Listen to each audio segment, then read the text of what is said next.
So I want to talk about the sodium-potassium ratios that we need. Typically, a person thinks of sodium being dangerous to the heart, blood pressure, and can even increase the risk of getting a stroke. But the question is it the higher amount of sodium, or is it the deficiency of potassium? Now, I'm going to put some links down below that talk about potassium being protective against strokes, the kidney, the heart, and potassium actually lowering blood pressure. So what's even more important than these two minerals is the ratio they come in.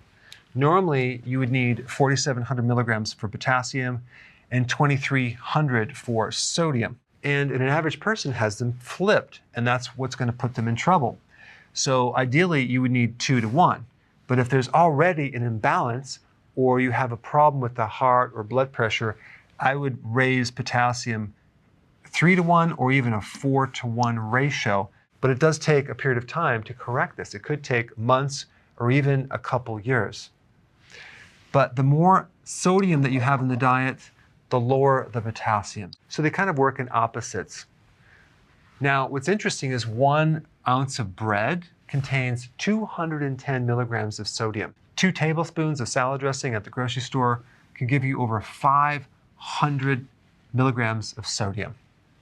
6 ounces of pizza, that's actually 1 slice, is almost 1,000 milligrams of sodium right there. 8 ounces of V8 will give you over 1,000 milligrams. And 1 little can of tomato soup is 1,260 milligrams of sodium. That's a tremendous amount of sodium with the carbohydrates, okay? So not only do we have more sodium, we have more carbs, and the carb depletes potassium. Plus, the sodium they use in carbohydrates are not in the form of sea salt, it's in the form of sodium chloride. So you don't have all the other minerals involved. Sea salt has 84 minerals, table salt has 2. These foods usually have MSG, monosodium glutamate, which is additional sodium that they don't factor into the label there. So in America, we're really heavy on the sodium, the carbs, and very low on potassium. So this is the perfect chemistry to set someone up for high blood pressure and eventual cardiovascular problems.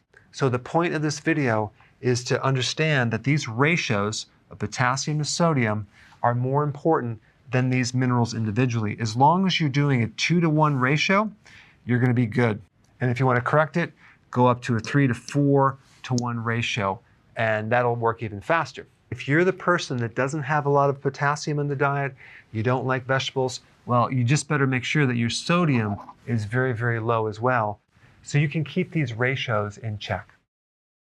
So if you want more knowledge on how to create a healthy body, subscribe now and get daily notifications.